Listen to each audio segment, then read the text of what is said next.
아달랴의 잔혹한 왕족 대학살과 하나님 언약의 기적적 보존, 역대하 22대 23장이 보여주는 절망과 희망의 극적 반전. 왕족을 시도 없이 진멸하려 한 아달랴의 잔혹한 야심. 아하시아의 어머니 아달랴가 자기의 아들이 죽은 것을 보고 일어나 유다 집의 왕국의 씨를 모두 진멸하였으나 역대하 22장 10절. 이 구절은 인류 역사상 가장 끔찍한 권력 찬탈 중 하나를 기록한다. 아달랴는 단순히 왕위를 차지하려는 것이 아니었다. 그녀는 다윗의 혈통 자체를 지구상에서 완전히 소멸시키려 했다. 아달랴의 이러한 행위는 단순한 정치적 야심을 넘어서는 것이었다.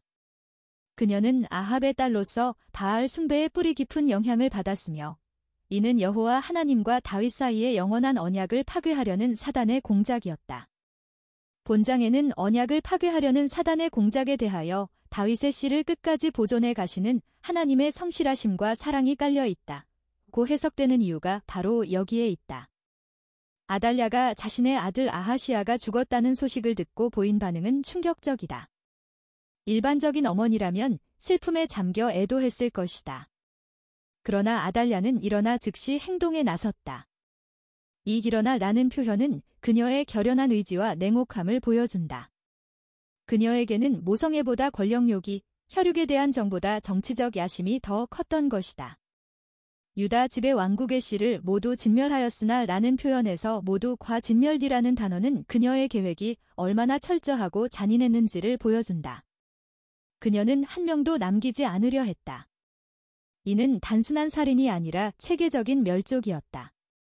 아달랴는 다윗의 혈통을 완전히 끊어버림으로써 하나님의 언약 자체를 무효화하려 했던 것이다. 죽음의 문턱에서 이루어진 기적적 구원. 그러나 왕의 딸 여호사브앗이 아하시아의 아들 요아스를 왕자들이 죽임을 당하는 중에서 몰래 빼내어 그와 그의 유모를 침실에 숨겨 아달랴를 피하게 하였으므로 아달랴가 그를 죽이지 못하였더라. 역대하 22장 11절. 이 구절에서 그러나 라는 접속사는 절망적인 상황에서 일어난 극적 반전을 나타낸다. 여호사비앗의 행위는 단순한 용기를 넘어서는 것이었다. 왕자들이 죽임을 당하는 중에서 라는 표현은 그 현장이 얼마나 참혹했는지를 보여준다. 왕족들이 하나둘씩 살해당하는 아비규환의 현장에서 여호사브앗은 어린 요아스를 몰래 빼내 둬야 했다. 이는 목숨을 건 구출 작전이었다. 만약 발각되었다면 여호사브앗 자신도 죽음을 면할 수 없었을 것이다. 여호사브앗은 여호람 왕의 딸이요 아하시아의 누이요 제사장 여호야다의 아내이더라. 역대하 22장 11절. 이 구절은 여호사브앗의 정체성을 설명한다. 그녀는 왕족이면서 동시에 제사장의 아내였다. 이는 우연이 아니었다. 하나님께서는 이미 다윗의 혈통을 보존하기 위한 섭리를 준비해 두셨던 것이다. 여호사브앗이 요아스를 침실에 숨겨둔 것도 의미가 깊다. 침실은 가장 사적이고 은밀한 공간이다. 그곳은 아달랴의 수색망을 피할 수 있는 유일한 안전지대였다. 더욱 중요한 것은 이 침실이 성전 안에 있었다는 점이다. 요아스가 그들과 함께 하나님의 전에 6년을 숨어있는 동안에 아달랴가 나라를 다스렸더라. 역대하 22장 12절 고 기록되어 있다. 6년이라는 시간은 결코 짧지 않다.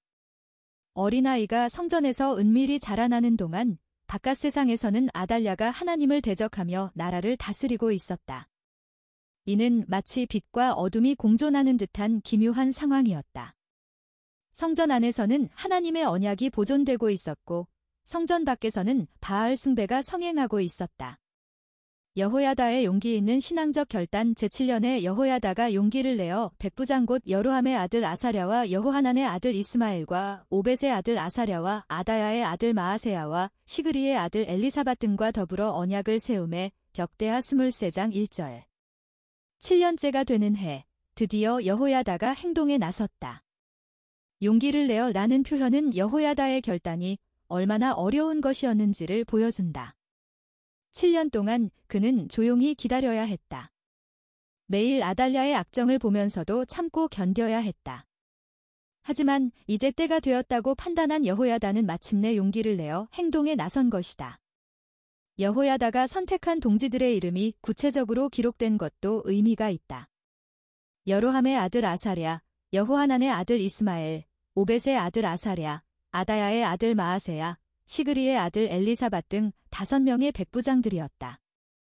이들은 모두 군사적 지휘권을 가진 실력자들이었다. 여호야다는 혼자서는 할 수 없는 일임을 알고 신중하게 동지들을 선택했던 것이다. 그들이 유다를 두루 다니며 유다 모든 고을에서 레위 사람들과 이스라엘 족장들을 모아 예루살렘에 이른지라. 격대하 23장 2절. 이들의 활동은 매우 체계적이고 조직적이었다. 유다를 두루 다니며 라는 표현은 그들이 전국적으로 지지 세력을 규합했음을 보여준다. 이는 단순한 쿠데타가 아니라 민족적 차원의 대의를 위한 움직임이었다. 온 회중이 하나님의 전에서 왕과 언약을 세움에 여호야다가 무리에게 이르되 여호와께서 다윗의 자손에게 대하여 말씀하신 대로 왕자가 즉위하여야 할지니. 역대하 23장 3절. 여호야다의 이 선언은 단순한 정치적 구호가 아니었다. 그는 여호와께서 다윗의 자손에게 대하여 말씀하신 대로라고 함으로써 이 일이 하나님의 약속에 근거한 것임을 분명히 했다. 치밀한 계획과 완벽한 실행기제 너희는 이와 같이 행하라. 너희 제사장들과 레위 사람들 곧 안식일의 당번인 자들의 3분의 1은 문을 지키고 3분의 1은 왕궁에 있고 3분의 1은 기초문에 있고 백성들은 여호와의 전뜰에 있을지라. 역대하 23장 4대 5절. 여호야다의 계획은 군사적으로 매우 정교했다. 3분의 1씩 나누어 배치한 것은 전략적 요충지를 모두 장악하기 위함이었다.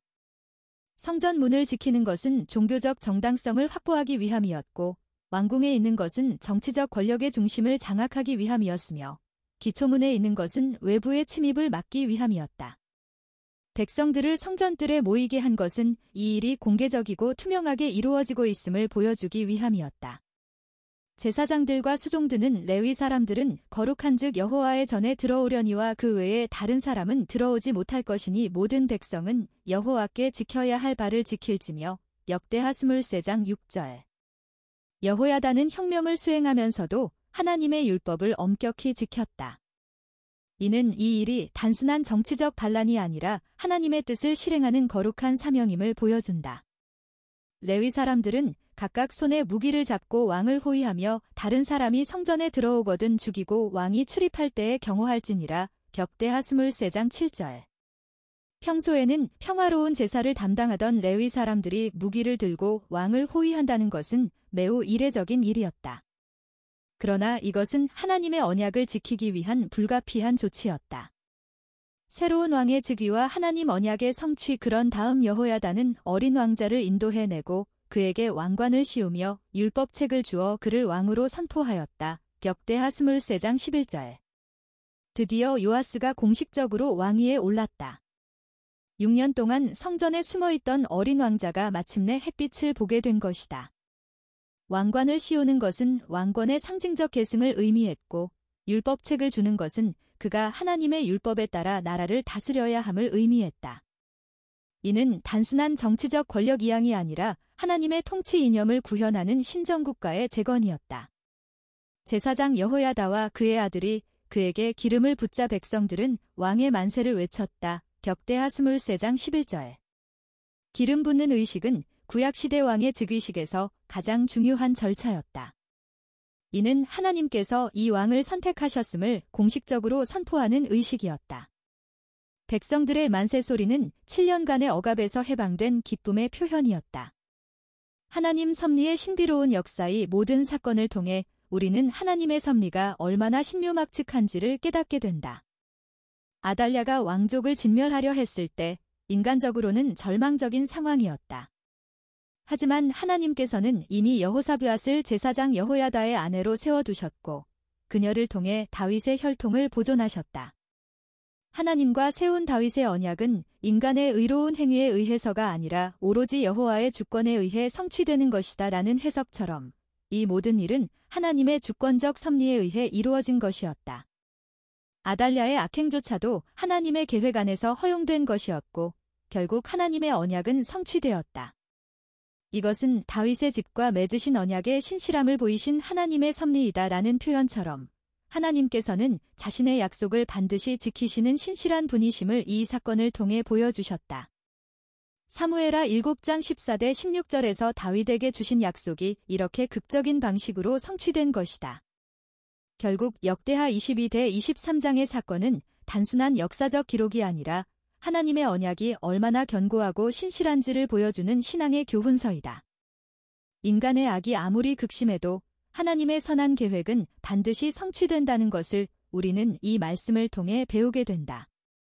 아달랴의 잔혹한 사륙 앞에서도 굴복하지 않는 하나님의 언약의 능력을 우리는 목격하게 되는 것이다.